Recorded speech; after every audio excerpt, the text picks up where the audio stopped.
You can live in the neighborhood. We just saw it in Galilee, what, about 2 months ago? About whether or not you could live in a neighborhood based on whether or not you meet the social, whether or not you can sustain the social and cultural fabric of the neighborhood. That sounds familiar, black people? So imagine being in Haifa or Akka or Lud or anywhere, and then you walk up in the neighborhood and you try to move there as a Palestinian. What they would call an Arab Israeli. We reject that label. But imagine being a Palestinian citizen of Israel. And of course you don't meet the social and cultural criteria. Of course you don't keep the thing the same. What group comes in and keeps everything the same? Y'all walk up there smelling like Matluba. Debke on Friday. Oh, you done changed something. Or you're an Ethiopian Jew. You move there. Because they put you in the absorption center first. Russians don't. You come in there. You leave South Tel Aviv, you go to a neighborhood. And they say, wait a minute, yeah, you're Jewish. But that hard, man. I know you learned Hebrew, but you're speaking that hard, man. I'm smelling some Yodoro tips. This don't feel right. And you can't live in the neighborhood. Suddenly, this language of apartheid becomes relevant. Not because it's like South Africa, literally. The conditions of being an apartheid nation isn't that you're just like South Africa. It's that you have a social arrangement whereby your identity, or race, or gender, or class, or some identity category becomes the predicate for increased social access or diminished social access. You get more stuff based on who you are. That's why we say it's apartheid.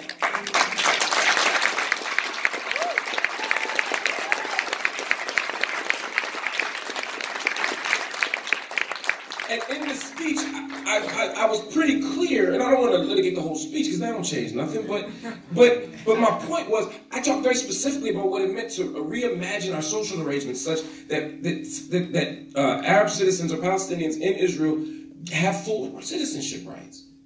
That we reimagine the borders to the pre-1967 war borders. And that we imagine a way home for those displaced Palestinians. Both internally displaced and displaced around the diaspora. That was the call. It wasn't a call to destroy Israel. It wasn't a call to destroy people. It wasn't a call to kill anybody. It was a call to reimagine our social arrangements. And 21 minutes and 50 seconds was all of that. And in the aftermath, that day, the next day, the day after, the next month, until today, I still ain't seen nobody break apart the speech and say they disagree with the speech, or the speech was inaccurate, the speech was wrong, the speech was this, the speech was that. They focused on 6 words. I ain't gonna say it because y'all get in trouble. Oh, now you're afraid. Let's say from the window to the wall, right? Say it again. Say it again. Say it again. That'll be our code. Palestine will be free. From the river to the sea. From the river to the sea, Palestine will be free. From the windows. And let's be clear about what that means, because the aftermath of that then becomes, and I'm gonna move fast. The after of that becomes, well, what?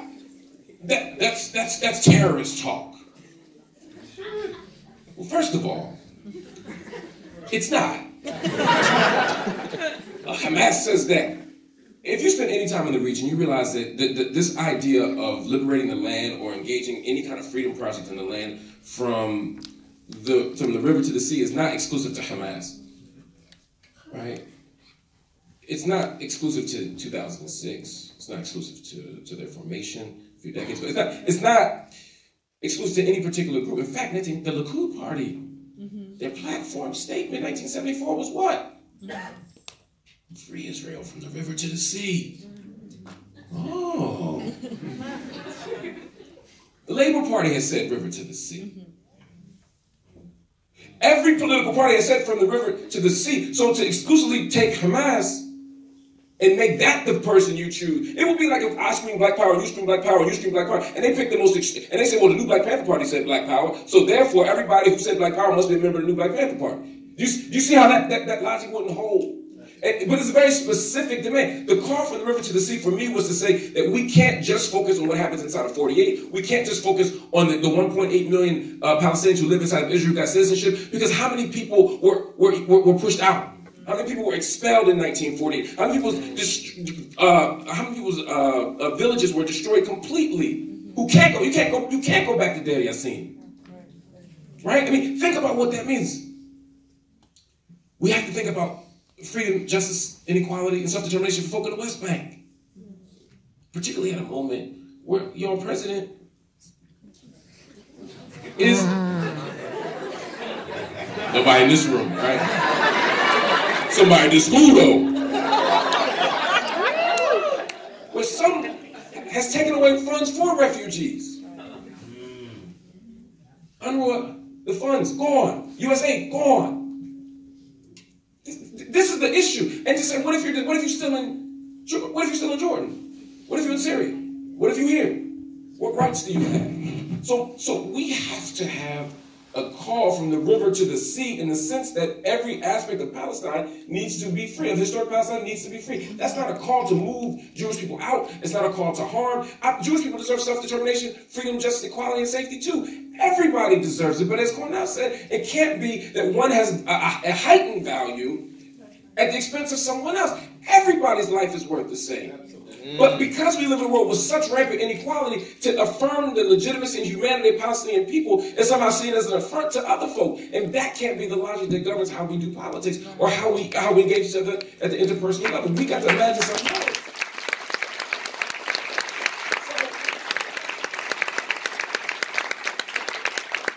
I gotta say, I was a little shocked the next day when, they fired me. I wasn't that shocked. I mean, it's corporate media.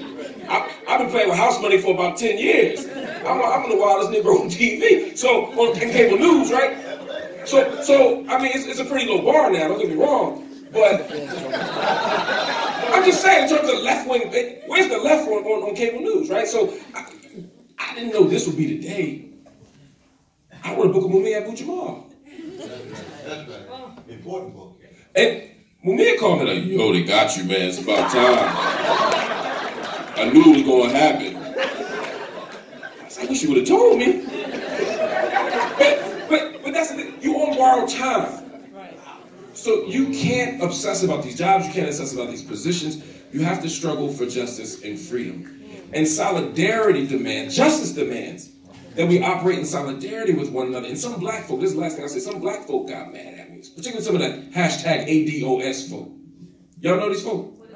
There's a hashtag on the internet, ADOS, a descendant of slavery. And essentially they were saying that you, American descendant of slavery, that you squandered your platform by fighting for people who ain't you.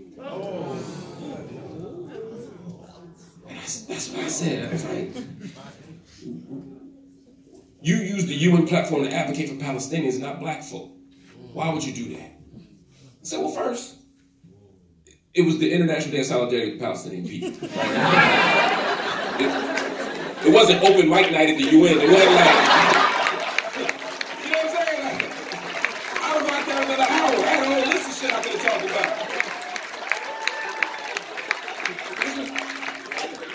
This is what the day was. See, I had a whole list of shit. I could have talked about prison, but this is the day. I'll come back for Prison Abolition Day. But second, I don't want to be part of any freedom movement that is so parochial in its thinking. And I'm not talking about the ADOS movement right now, let me be clear. I'm saying any movement or any line of thinking that doesn't understand at the intellectual and conceptual level, as you pointed out, the relationships between the two. We're getting policed in the United States, and those same policing structures and tactics and practices are happening in Israel. As a matter of fact, the trainings are happening in both countries. So it's not just conceptual, it's material. White supremacy is a global phenomenon. Capitalism is a global phenomenon. These are the forces. That wall building is a neoliberal project on both countries. So we don't have the luxury of looking at one versus the other. And there's a long tradition. What do you think Malcolm was doing in 57? What do you think Snick was doing in 67? Think about Ethel Minor when she's the one who writes that SNCC newsletter in the summer of '67 after the 1967 war. This is the war. Angela Davis, our dear sister, she didn't just start doing this work when she got in the war in Alabama. This is decades of work laid down. There's a resurgence of energy, but this is a long tradition. Cornel been doing this for decades when it wasn't popular to do. Angela been doing it for decades when it wasn't popular to do. Bobby Huey popular when it wasn't. Alice Walker.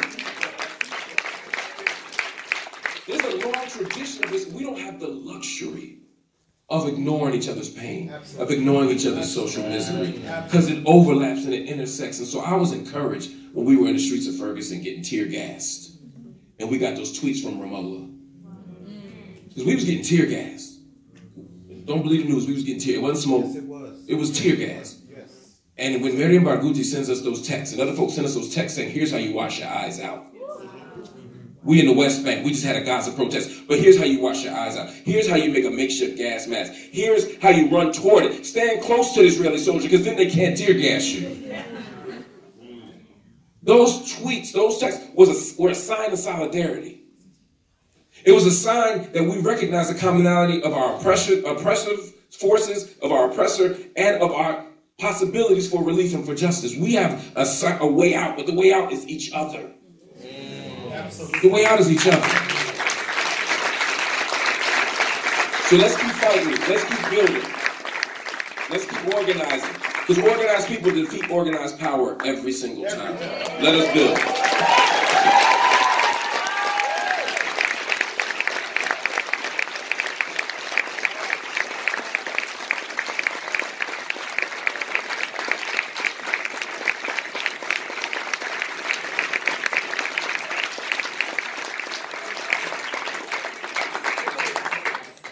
People are tweeting this. There are some gems here tonight. I want to go tomorrow on Twitter.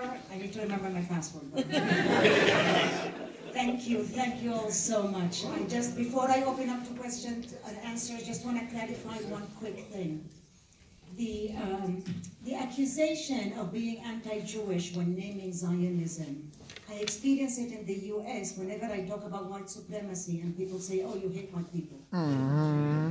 So if you think about it that way, that might help you unpack how these accusations work and how it happened. Remember, Carl, we were giving a talk, and the minute we said white supremacy, a bunch of people walked out. Because we're not supposed to say white supremacy, and then a lot of happened. But anyway, so I just wanted to say that sometimes people ask me, they say, "Oh, it's very confusing. How do I know if it's anti-Jewish or not?" And I give that as an example. Think of it in the US context. When you bring up white supremacy, because that's what Zionism is. It's a white supremacist, European, patriarchal, heterosexist, you name it, movement. That happened to choose my land, my country, and my people in order to realize something that they had considered a dream. And they locked it down as a state is the only solution, and they chose my land. And at the heart of it, when you read Zionism, it is white supremacy. So just wanted to say that. Now we open it for questions. I'm going to propose that we hear a few questions and then pass it to the panel so that the panelists can address several questions at once, and maybe we can combine and hear as much as possible from you. Is anybody passing the mics for the questions, or you guys just going to speak very loud? So let's do 1, 2, 3. Yes. Thank you very much. I hope everyone can hear me. I have a question about sort of what the political moment we're in with regards to Congress. Particularly, so obviously the debacle over Ilhan Omar is an example of black intellectuals being thrown under the bus and expressing support for Palestine. But perhaps what's been more demoralizing is seeing Kamala Harris, Cory Booker, other figures who are sort of expressing their support for Israel so blatantly, and particularly when the attacks were raining down thick and fast on Ilhan Omar, we saw a real distancing between the Progressive Caucus and the Black Caucus, and what was happening to her, and a lack of sort of expression of support there. And I'm just wondering if the history of Black Palestine solidarity is very rich, as you all mentioned, particularly with regards to sort of a more internationalist outlook. But I'm wondering if you could speak or comment to why that hasn't filtered up to Congress and why there has been an absconding of the Palestinian cause by black intellectuals and black politicians in the US. There is somebody?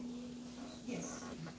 So a group of us from Harvard Kennedy School, the business school, and the law school recently went to Palestine.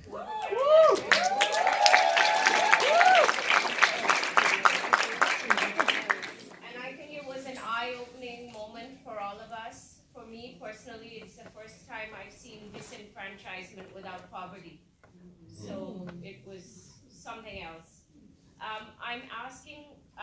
I'm speaking because there has been a lot of discussion amongst many of us, some of us who are not American citizens, that it is in many ways dangerous to speak out.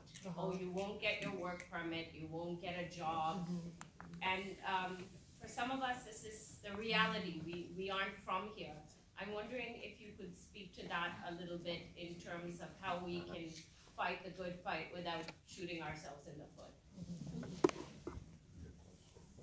Sir? Oh, well, I mean, really, two items. One is that, in fact, the so-called Jews inhabiting Israel now are really Khazars. They're not Semitic.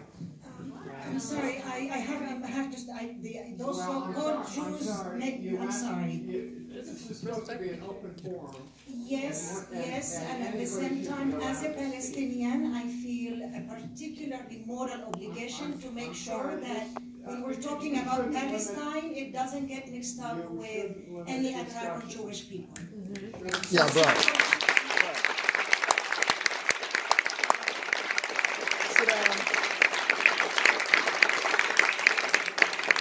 Sit down. Sit down. Is there a question for the panelists? Yeah. The other subject is the myth of the Holocaust. Oh, Jesus. Oh, boom. See ya!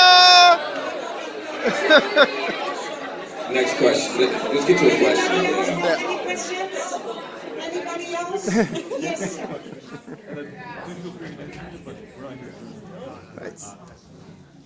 Well done. Speak up, speak up. My grandparents they fought against apartheid in South Africa. He is. You can just repeat it. My grandparents fought against apartheid in South Africa. They took up arms to fight against the settler community. However, after we freed the land, we're still mentally colonized. So even today, Africa is still mentally colonized. So I'm wondering, what is the plan after Palestine gets their freedom to actually work on the spiritual aspects which have been probably damaged after decades of being colonized? Unless there is an absolute burning question, I'm going to turn it to the panelists, and hopefully we'll have more time for more questions for another round. So I'm going to leave it up to you to decide which question you want to address and in which order.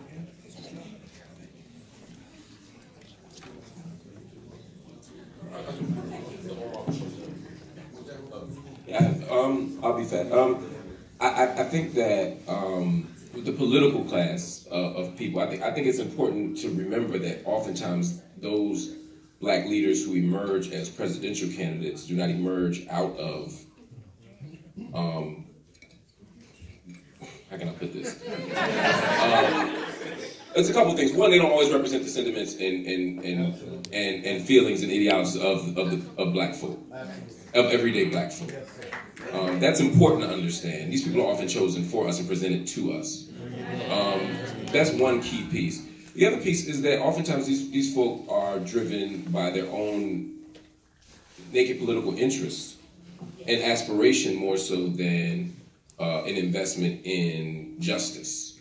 And I think, that's not this, someone like and I don't want to focus on, I think there's a tendency to focus on Kamala Harris more right now, which I have a little anxiety about, not because I agree with her politics, I strongly disagree with her politics, but I think we often hyper-focus on her as the kind of neoliberal Zionist candidate at the expense of all the rest of them who are all of the same sort, save maybe Bernie.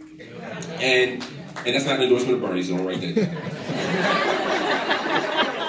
But what ends up happening is, I just don't want to create a context where the one black woman on the dais becomes the target for all of our radical left critique. That's not fair either. So we can say they're all trash, but we can't focus on one or two of them, right? So you got to get Cory Booker and T-Bone, what's his name, and all that whole crew. You got to get all of them.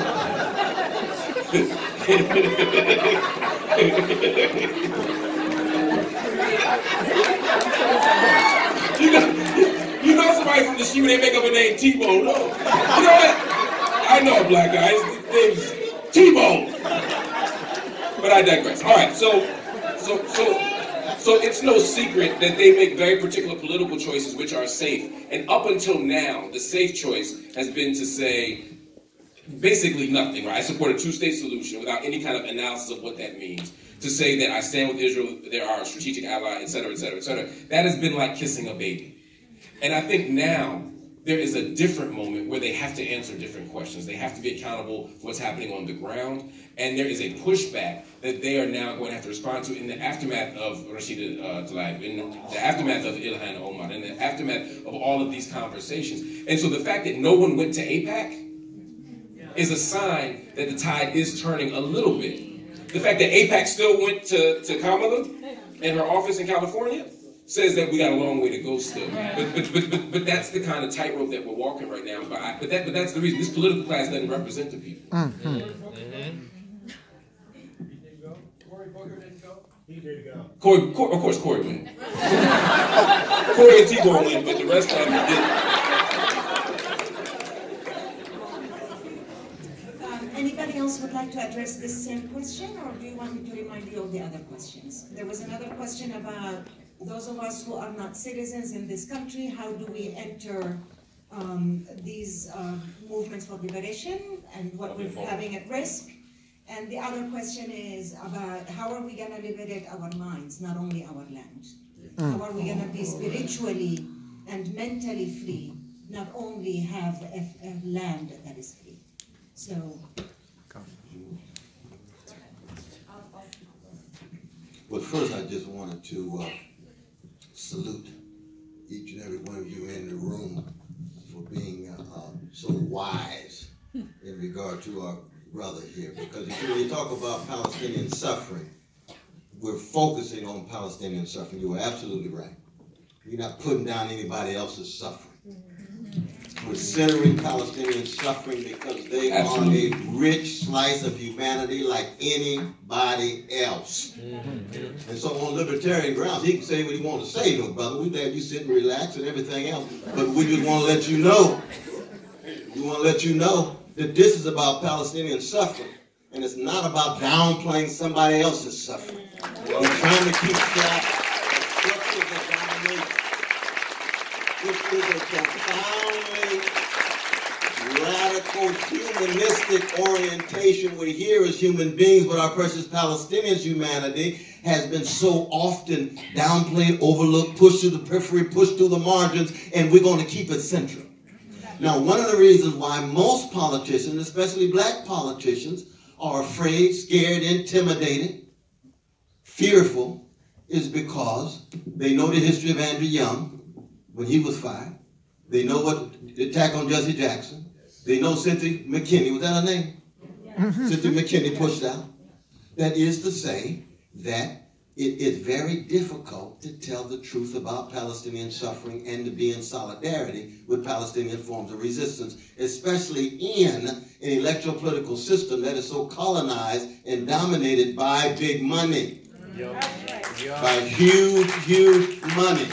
And big money comes in a variety of different forms. That's what lobbyists do in ruling class American empire, D.C. That's what it's all about. And so I've always had very low expectations of politicians. They do something radical,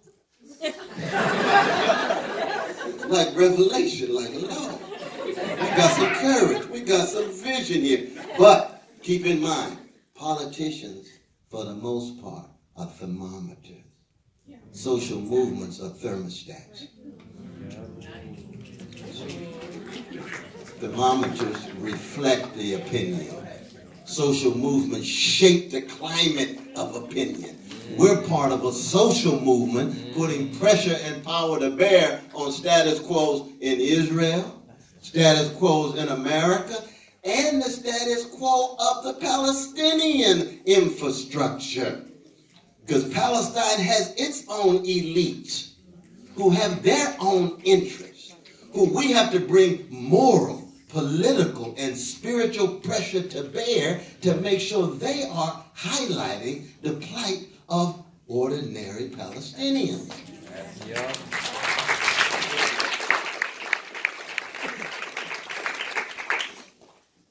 The only other thing I'd say about your question, Zaina, is that I don't think we're at the point yet where even the majority of the black population is down in Palestine, frankly, and that is partly because of a long-standing Zionist project to get into the churches and so there is a HBCUs, exactly. So there's that as well, and but as Brother West said, the fact that they didn't go to AIPAC is a illustration that they're reading that temperature, right? I think as a lawyer, I'll answer your question up there about non-citizens. We have this thing called the First Amendment, supposedly, and in theory, it protects all of us here, physically here, including non-citizens, including undocumented people, theoretically. And of course, we are talking about the Palestine exception and many exceptions that have come before and will come after. So there's no guarantee, and and that's important to understand as well. Even if you have the legal backing, even in theory, we're living under a Trump in the Trump era, and that says a lot. But the other point is that there are so many ways to be engaged. It doesn't just have to be being up here and talking. It doesn't have to be putting your name on something. There are so many ways to be involved and to build and show the solidarity, and that's even could just be talking to your neighbor and talking to your classmates and talking to your families. It's every little thing counts. So I don't think that we can put ourselves, and we also have to recognize each other's different privileges here, right? And I think that does happen in organizing spaces where you make decisions about who's up front and whose name is out there and who's talking based on who's most vulnerable or least vulnerable. So that's okay. I think it's time. Sorry, sir, please, sir.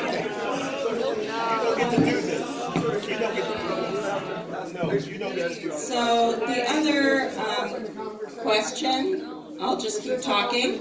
Yes.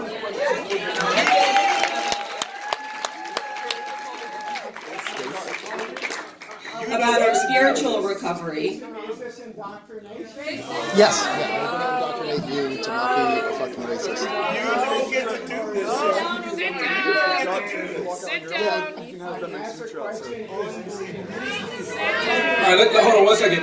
She's speaking, sir. Hold on 1 second. Hold on 1 second. She's speaking. If you have hold on. If you have a question, do this for us. If you have a question, write the question down, and we'll read the question. I'm sorry? Are other views allowed? Yes. Now you've had your question answered. Now please continue.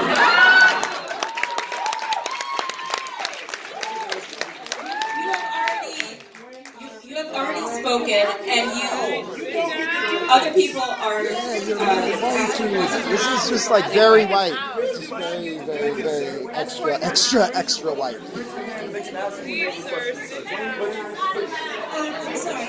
Just to be very clear here, as the moderator, you don't get to speak. You get to ask questions. Yes.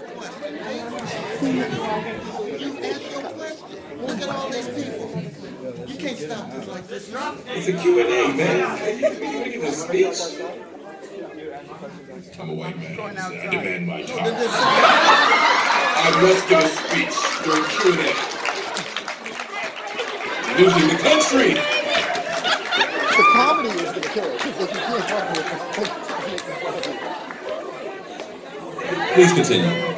Okay. How do we recover from that spiritually? That was y'all did the best job all night. That was great. I don't know. Do you all have an answer to how we recover spiritually? I think every freedom movement has had this problem where if freedom ever comes, then the real work begins of healing ourselves and each other, and inevitably there's a regression, and it's really terrifying to see, I think, and to but. So I don't know. No, but I think one of the keys to your question is one. I think as Palestinian folk, I think it's important not to underestimate how much you've resisted. Right. This idea of sumud, this idea of steadfastness, isn't just about remaining physically on the land. It's also about holding on to traditions, how you name your children, where you plant olive trees, dancing. I was joking about Debke and Matluba, and but like stuff matters, right? And there's a way that Palestinians, I spent the last 5 years doing field work in Palestine, specifically in Jerusalem, and so I spent a lot of time thinking about, specifically about the Afro-Palestinian community, but more broadly about how Palestinians are engaging this stuff. What are we teaching our children? The question is asked. What traditions are we passing on? What are we wearing? These are the ways that you resist. White supremacy is intense, but it's never thorough. Right? We always resist. There are always retentions. There are always things that we hold on to, both in the United States and South Africa, and certainly in Palestine. I think the Palestinian project has been somewhat different, partly because of the apartheid nature of things, right? So it ain't like they're trying to indoctrinate people in the West Bank into Israeli schooling models. They're throwing them away. Now, I think for Palestinians inside of Israel, I think there's a very interesting tension between how you hold on to Palestinianness and you navigate the spoils of ostensibly democratic citizenship inside of Israel at a moment where Arabic is being erased from the street signs, right? Where names are being changed. Even if it says Jerusalem on the street sign, it doesn't say Quds, it says Yerushalayim, right? So it's the Hebraization of the Arabic language, right? Where certain things aren't allowed. You can't fly a Palestinian flag in Jerusalem. It's illegal.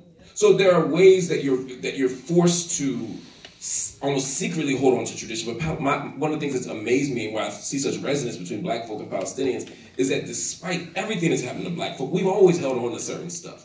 The way we pray, the way we dance, the way we love each other, what time we show up to events. And black time and Palestinian standard time is very similar because this joint started about 8:15. But that stuff that's how we hold on to who we are. Our social time perspective matters, right?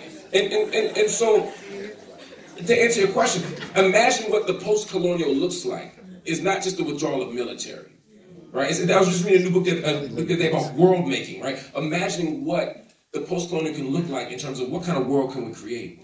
I think we have the tools there, and I don't think we're as far behind the 8 ball as you might think. Absolutely. So I think that's a big part of where. So again, there's a lot of work to be done there, right? But I just don't want to ever start from such a deficit that we don't lose sight of all the ways we've held on as black folk, as Palestinian folk, and as folk around the world. Can I add just one more thing? Your question, I was obsessed with that question when I was a teenager. And I remember at one point, I was very angry for one of the many criminal acts of the state of Israel. And my mom told me, if you allow your anger to take over, means you lost the battle. You will never be free.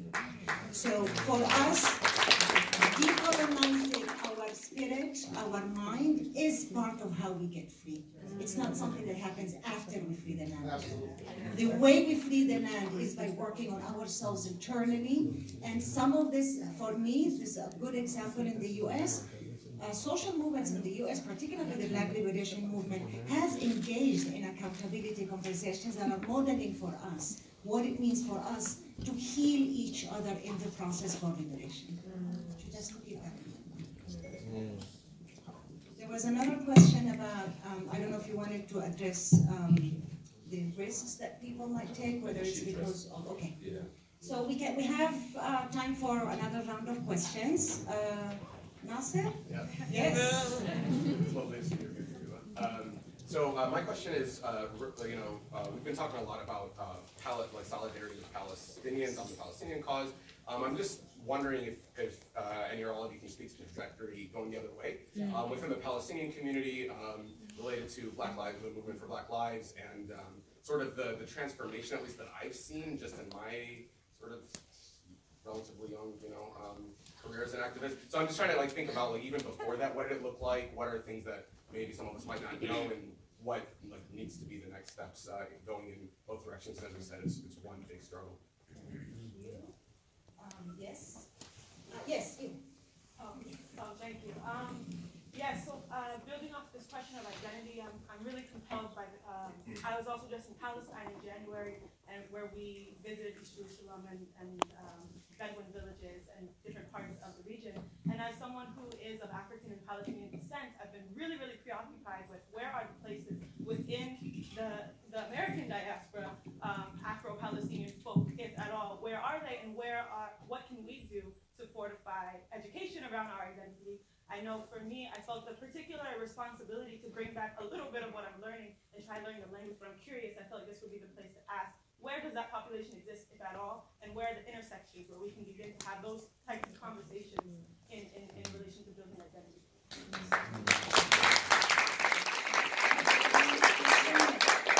Sir, but I'm intentionally uplifting some voices. Thank you. Yes. Thanks. I think my question was kind of answered, but I kind of wanted to add a different nuance to it. I was curious as to what kind of support can be provided for students, specifically on college campuses across the United States, that are organizing for Palestine and organizing for Black liberation. I think there's a particular kind of insidious nature that happens at college universities when it comes to issues around specifically Palestine and organizing for BDS, and even the immense work that students who organize an event like this, organize events like this across the nation, the kind of targeted attacks that they face, and things like Canary Mission being a reality that those students face. So what kind of networks can be developed, what kind of leadership, what kind of professor support, kind of academic support can be put into place into institutions to kind of support students doing the real work? Let's address these questions and see if we have time for more. Let me turn it back to the panelists. I think you could probably answer the Canary Mission and sort of how students, because I know less about that. I mean, the Afro-Palestinian question is an interesting one, and that's part of what the documentary Black in the Holy Land that I'm finishing right now is trying to look at these different populations of race in historic Palestine. And it's a complicated thing. I'll say a couple quick things. One, the term Afro-Palestinian there are lots of people of African descent in the region. Most don't identify as Afro-Palestinian.